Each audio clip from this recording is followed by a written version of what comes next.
Reanudamos la grabación. Que tiene que ver con esta falta metodológica que nosotros tal vez tenemos, y lo digo en Occidente, porque como es una cuestión cultural esto de los modelos, no es que los modelos no pueden exportarse, los modelos se pueden exportar perfectamente. El tema es que tienen una limitación respecto a que las expectativas de los modelos sean totalmente replicables. Cuando, por ejemplo, estuve escuchando las noticias de estos días, que todo el mundo habla de poner el modelo sueco, o poner el modelo francés, o poner el modelo indonesio, o poner el modelo vietnamita, con respecto al manejo de la pandemia. Los modelos, si bien pueden exportarse, hay que tener muchísimo cuidado en el tema de que en este caso las sociedades, pero las empresas también, cada empresa tiene su cultura. Entonces, los modelos fallan no por su concepción, sino por la falta de aplicación metodológica que hay que aplicarles.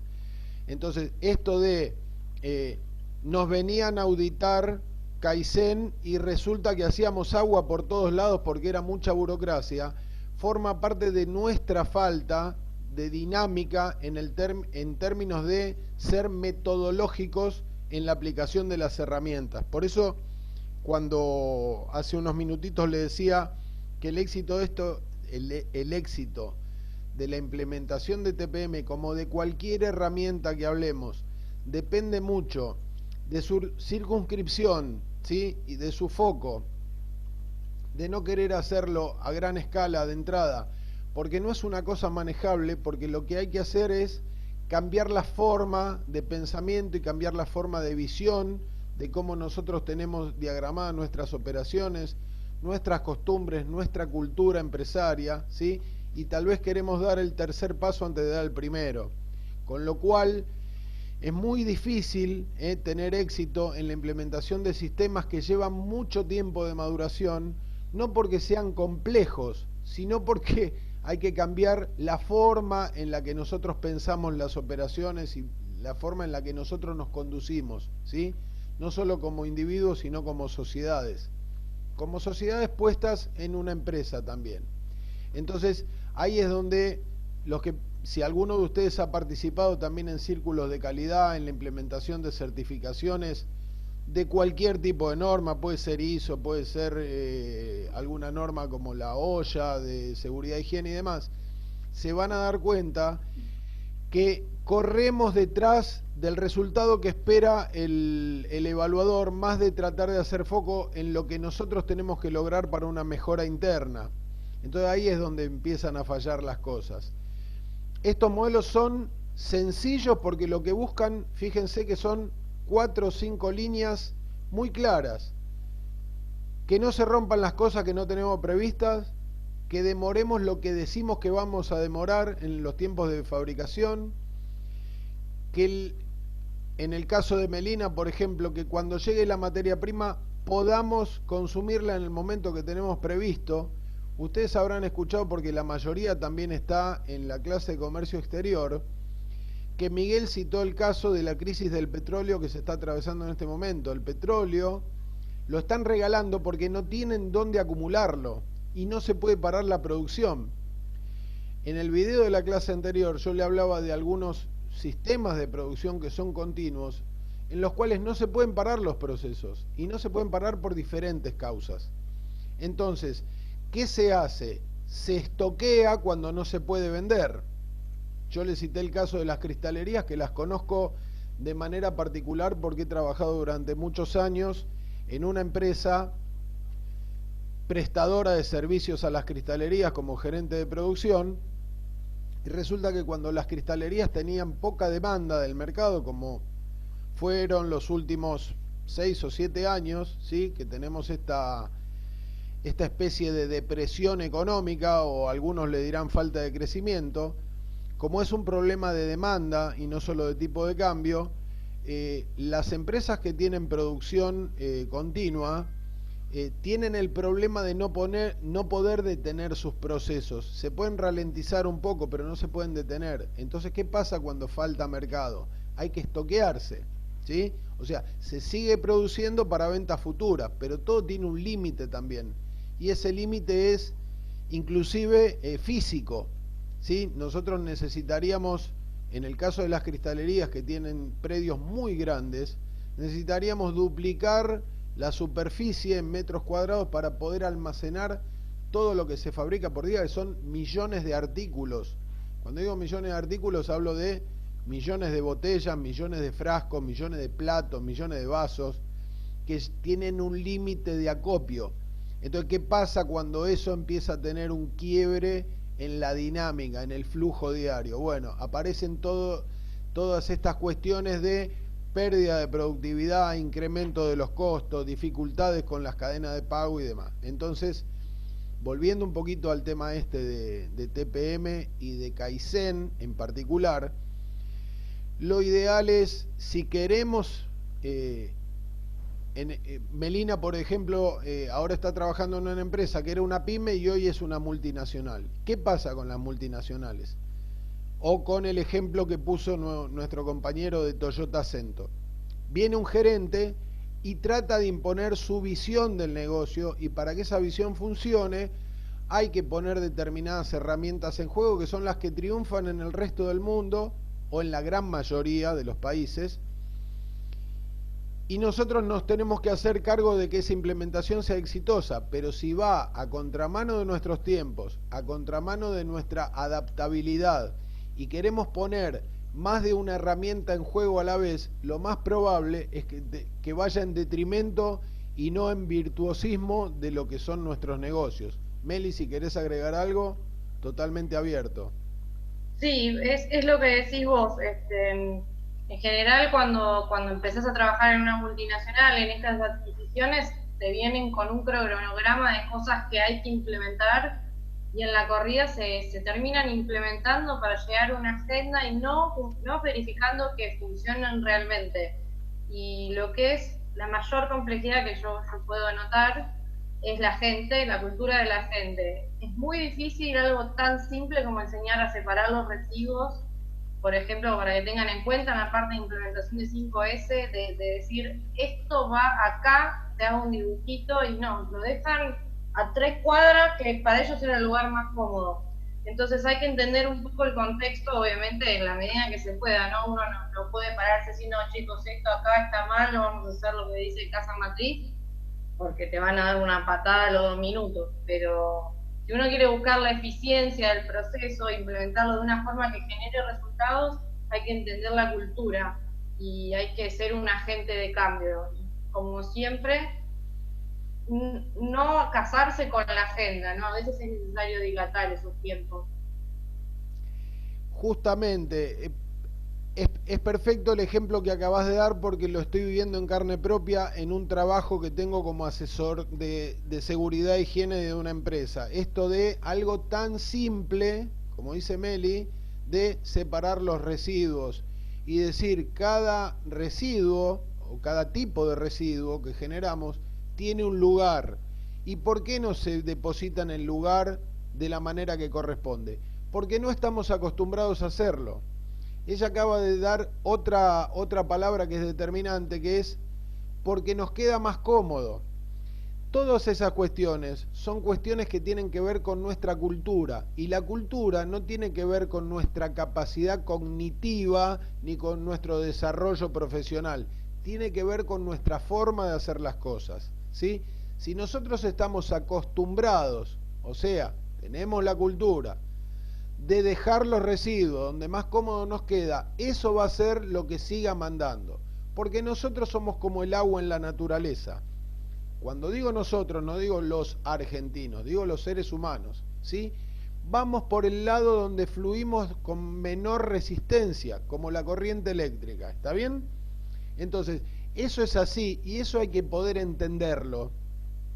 Y generalmente los líderes, cuando hablo de líderes hablo de las direcciones, ¿sí? De las personas que tienen el poder de poder cambiar esas cuestiones, no leen determinadas condiciones de trabajo, lo que nosotros les llamamos CIMAT, ¿sí?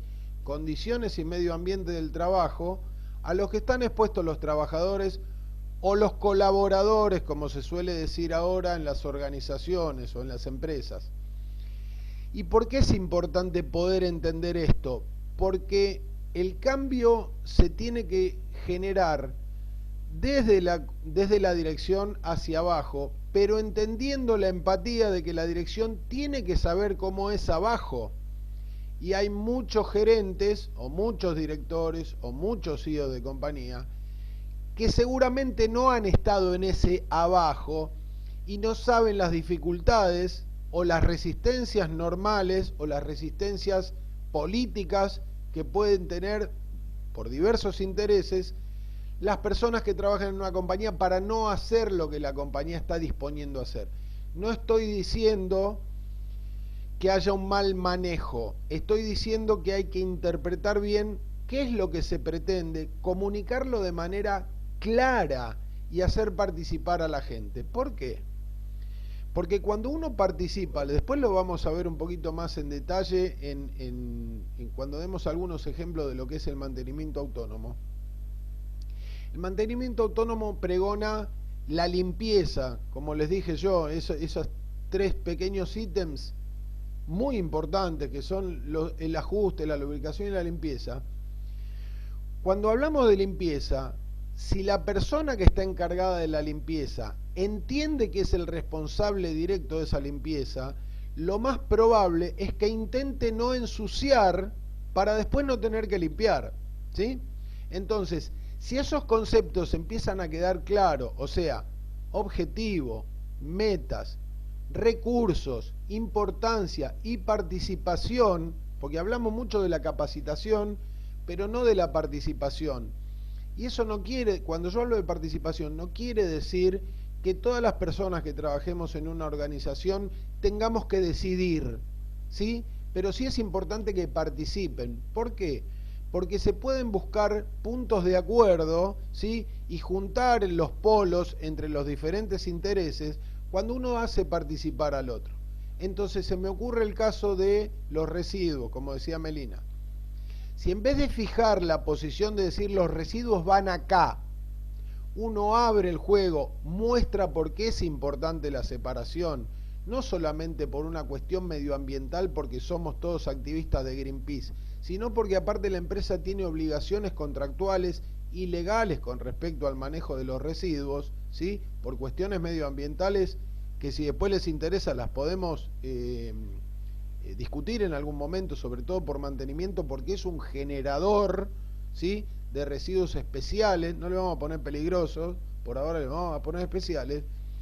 Si uno explica claramente por qué es importante esta separación, por qué es importante la manipulación de determinada manera y en determinados lugares, puede dar lugar a que aquellas personas que tienen que participar en el proceso tengan una opinión que puede ser mucho mejor inclusive que la del mismo director, en términos de decir, el director debería decir, tenemos que separar los residuos. Yo creo que hay un error porque algunos directores dicen, y hay que ponerlos acá. Si nosotros damos participación, la gente también se siente, digamos, imbuida de esta cuestión de sentirse parte del proyecto, ¿no? Por eso en TPM van a ver después que hay toda una forma, ¿sí?, de organizar los grupos de trabajo con referentes, pero con participación directa de las personas de las diferentes áreas. Para mí es importantísimo eso. Lo dejo abierto a que alguno de ustedes, si tiene ganas de contar alguna experiencia o de dar su impresión, lo pueda hacer. Así que abran los micrófonos y siéntanse libres de opinar, por favor. Profe, en mi empresa lo mínimo que intenté hacer, ¿no?, es... nosotros trabajamos mucho con plano, lo dibujamos también y demás, y como que en papel es mucho mejor tenerlo, ¿no? Y a su vez todo lo que sean las vendedoras desperdician muchísimo papel. Lo único que les dije fue, che, ¿y si ponemos una bolsita para empezar a tirar los papeles acá y encima tenemos una recolectora cerca, o sea que se los puede llevar allá? No, me hicieron un lío y no quieren saber nada. Así que, y además mi jefe como que mucho no le interesó. hacer eso, contribuir en eso, así que digamos que la idea se me vino para atrás, básicamente. A ver, ¿No que puedo dar la opinión? por supuesto, Esperá que lo respondemos a Tami, así vamos ordenados. Meli, ¿querés responder? No. Sí, Tami, lo que te quería decir, lo que comenta Néstor siempre, la importancia de que los directores, en este caso el jefe y los superiores, den el apoyo, porque si no se cae. Está muy bueno lo que dijiste de, che, ¿dónde lo ponemos? Esa es la principal idea de lo que comentaba Néstor, no, digamos, dar una orden, che, vamos a poner las cosas acá, porque eso siempre va a generar un conflicto y no lo van a hacer. Siempre buscar la discusión, la colaboración de todos, pero si el jefe, desde la dirección no hay un apoyo y no encarrila dando el ejemplo, nosotros cuando intentamos, pues tuvimos muchos conflictos sindicales, que eso va a ser para otro día, seguramente todos los conflictos sindicales que aparecen cuando se le dan tareas fuera de las habituales y productivas, hasta el gerente fregó el piso, eso es así, tiene que ser así, por ejemplo. Sí. Juan, No, sí que concuerdo con lo que usted decía, que yo soy empleado de Toyota. acércate un poquito al celular, Juan, que te perdemos el audio. Soy empleado de Toyota. Y resulta que los chicos hacían mantenimiento preventivo a lo que era todas las Hilux, Corolla. Y cada vez que venía una Hilux toda sucia, ensuciaban todo el lugar. Y lo limpiaban apenas terminaban todo el trabajo y dejaban todas las condiciones óptimas para la próxima camioneta, sin importar que vuelva a ensuciar otra vez todo el mismo lugar de trabajo. Y en la hora de la comida, el mismo gerente también se ponía a limpiar, daba el ejemplo, estaba bueno, porque se cumplía tal de la letra como lo estaba diciendo usted. Bueno, este ejemplo que acaba de dar Juan tiene que ver directamente con tal vez el espíritu de esto del TPM, ¿no? De total. En realidad, la palabra total significa que toda la organización, desde el número 1 hasta todos sus colaboradores, no digo hasta el último porque no hay un último, ¿sí? Desde el número 1, el que conduce, y todos los colaboradores tienen que estar alineados con lo mismo. Esto es una opinión mía, ¿está bien? A los efectos de el role playing, que un gerente tome un trapo de piso y limpie, lo veo bien como una cuestión de imagen, pero no deja de ser una cuestión de imagen. Yo no creo que un gerente tenga que ponerse a limpiar, porque estaríamos de alguna manera subestimando o subutilizando el recurso de la dirección. Lo veo bien como una especie de dramatización y de juego. Alguien levantó la mano. Ana Vivas, Corbelli, tenés toda la libertad de hablar. Buenas noches, profe. Buenas noches, Melina. No, en realidad quería esperar que usted termine porque quería engancharlo un comentario, ¿no? Con respecto al compromiso de la gerencia.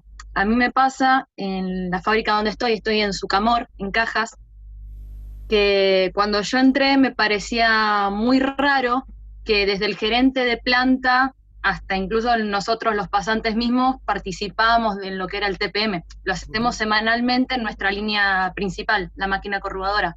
Sí. Y yo no estaba acostumbrada a ese tipo de participación en una fábrica.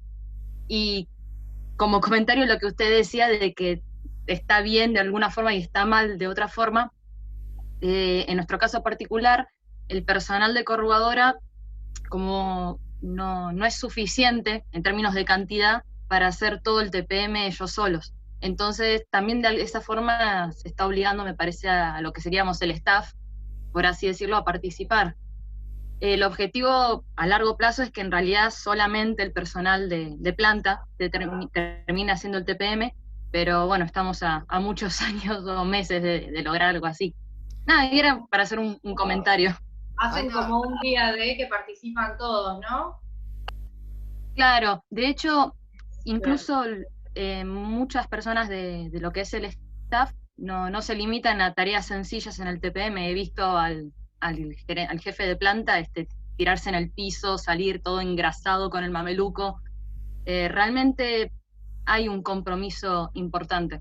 Incluso he visto a analistas de calidad limpiando la parte de adhesivos. En ese sentido está muy bueno, me parece, el compromiso. Está bueno, Néstor, un comentario chiquito,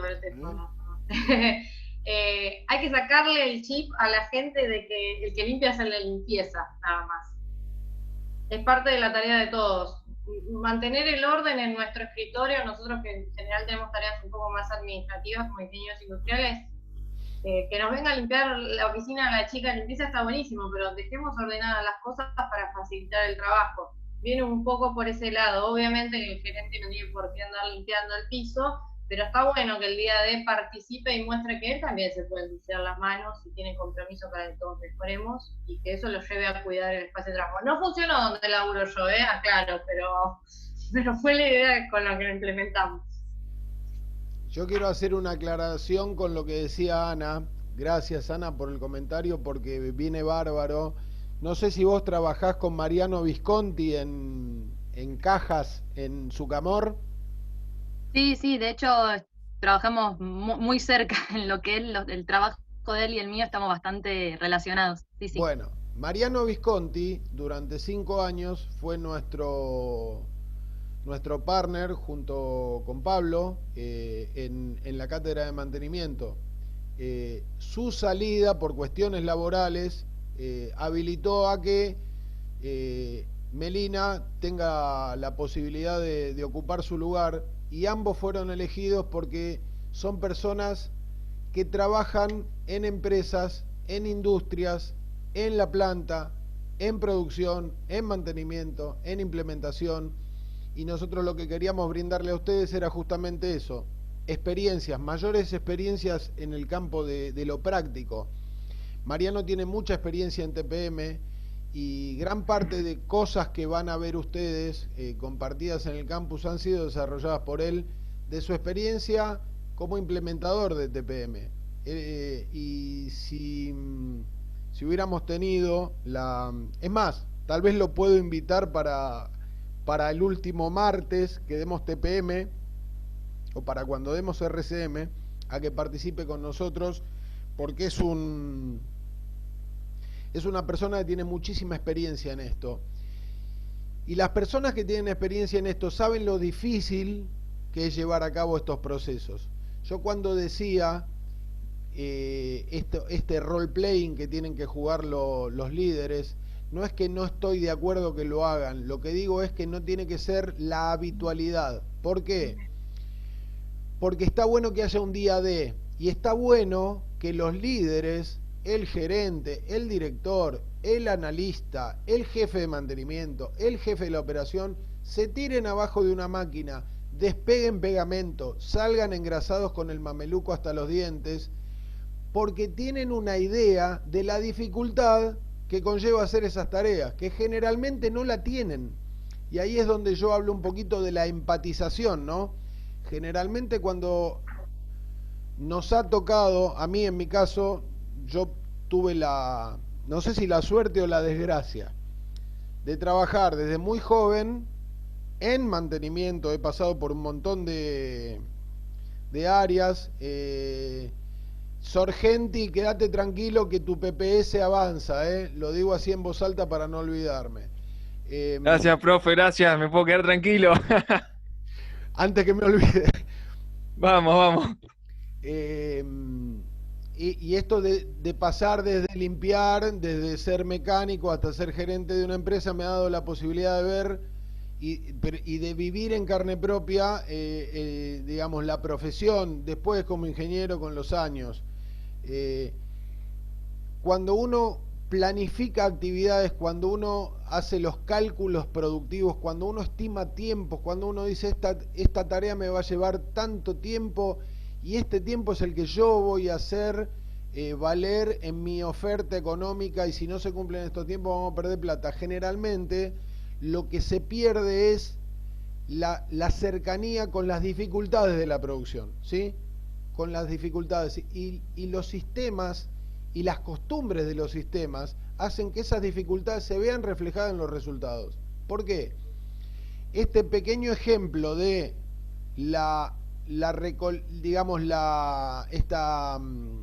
esta segmentación de los residuos de acuerdo a su origen, que lo tengo que ir a llevar a un lugar determinado, lo pongo como ejemplo, no digo que esté bien ni que esté mal.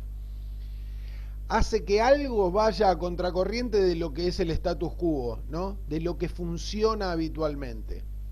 Si algo me cuesta más de lo que me debería costar, voy a tratar de hacerlo de otra manera, ¿sí? Para administrar mis energías. Eso es así de manera natural. Y nosotros como ingenieros industriales que estamos llamados a optimizar procesos y a maximizar los beneficios económicos de las empresas, no tenemos que dejarlo de lado de ninguna manera el análisis. Cuando hablamos de la participación, no significa que la participación dé lugar a tener se me acaba esto, 10 minutos, miren que seguimos, nos enganchamos a una tercera reunión, aunque sea 20 minutos más. Cuando hablo de la participación, no significa que el que participa tenga voto en la decisión. Significa que tiene voz, ¿sí? Pero hay alguien que decide, y no se tiene que sentir mal si el que decide algo que tal vez esté opuesto a la visión. ¿Por qué? Porque el que decide tiene otras cosas que lo llevan a tomar determinadas decisiones. Yo digo que la participación es importante y que un director o un gerente que decide sin prestarle atención a determinadas cuestiones que tienen que ver con la operación, está perdiendo un crédito inmenso porque está perdiendo la posibilidad de maximizar, ¿sí?, el beneficio en su actividad. Dicho esto, está buenísimo que en el día D todos agarremos la escoba, está buenísimo que en el día D todos nos tiremos abajo de la máquina, limpiemos el barro que dejó la Hilux, pero eso no tiene que ser la habitualidad, porque entonces hay un problema, ¿sí?, de administración de los recursos, ¿sí?, y de mal enfoque, porque un gerente no está para ir a barrer el piso todos los días porque falta gente, ¿sí?, porque entonces deja de hacer su tarea principal, que es la de gerenciar, y la de verificar, y la de seguir indicadores, que es como se toman las decisiones. Por eso, acá cuando yo empecé a hablar un poquito del indicador de la eficiencia global, tal vez, y esto lo viví en carne propia, tampoco estamos tan acostumbrados a administrar las empresas y a gestionar las empresas a través de los indicadores. Y esto no quiere decir que un gerente solo tiene que mirar la pantalla de su computadora, los relojitos de su tablero de comando, ¿sí? Pero tampoco un gerente tiene que vivir limpiando. Entonces, tiene que haber un tiempo, ese día D del que habló Melina, tiene que estar destinado a involucrarse en las tareas de TPM, porque así también lo dice TPM. Todo el mundo limpia, todo el mundo ajusta y todo el mundo lubrica. Todo el mundo tiene que saber cuál es la complicación de la operación que se va a llevar adelante. ¿Para qué? Para entender cómo facilitar los recursos para que la gente que lo tenga que hacer lo haga de la mejor manera posible, convencido de que lo que está haciendo es lo que hay que hacer, y aparte administrando sus esfuerzos, que es importantísimo, ¿sí? Nosotros tenemos como seres humanos un montón de capacidades, pero también un montón de debilidades y un montón de...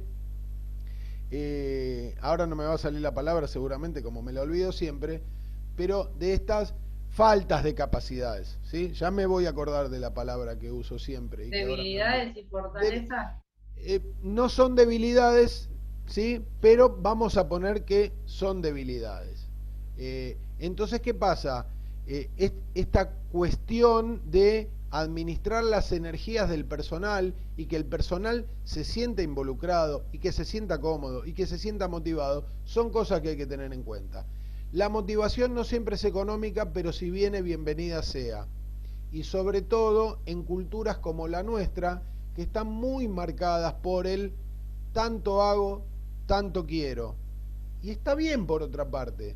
Ustedes cuando empecemos a hablar del tema de mantenimiento autónomo y lo abramos al juego, una de las preguntas que va a surgir de nuestro lado, nos quedan 6 minutos, es ¿qué inconvenientes ven en la implementación de esto? ¿Dónde podríamos tener los ruidos organizativos?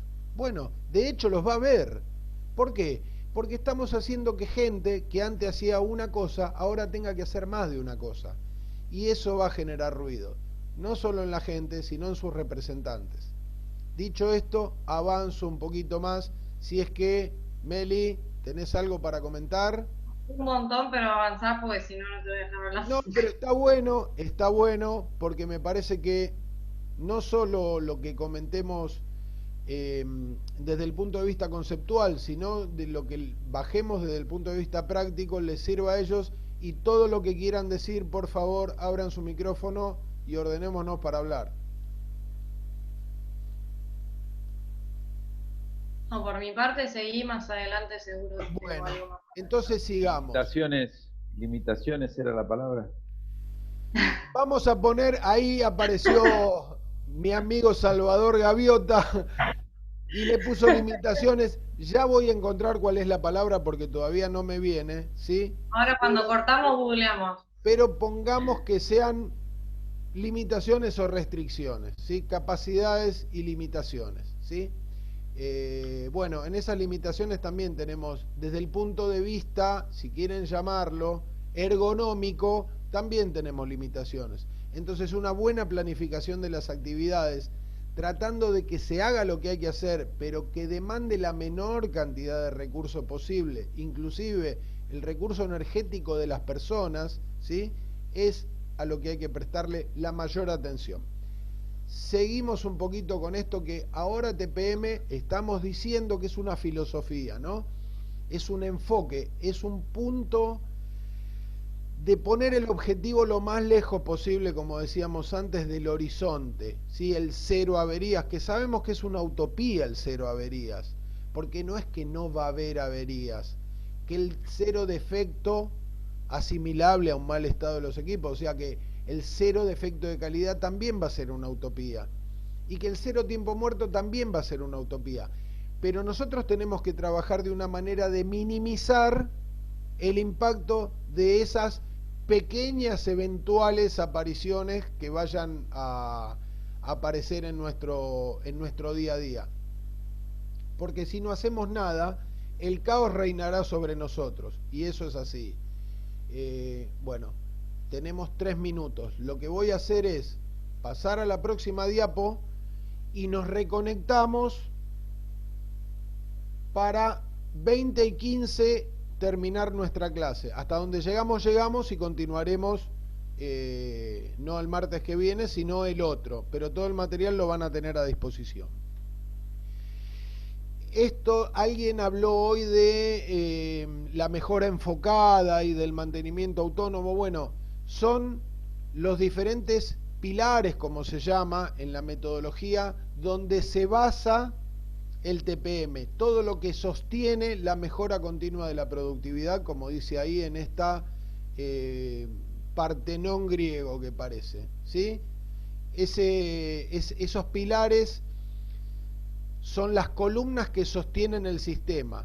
Por debajo, en los cimientos, en la excavación, donde tenemos que tener la parte estructural de esto, están las 5 S, que ahora me gustaría, porque alguien habló de 5 S, sobre todo mi compañera de cátedra, que puede hablar bastante del tema, vamos a ver de qué se trata y qué metodología de trabajo habría que darle a esto, ¿no? Voy a cortar la reunión ahora, voy a dejar de compartir esto y vamos a detener el video.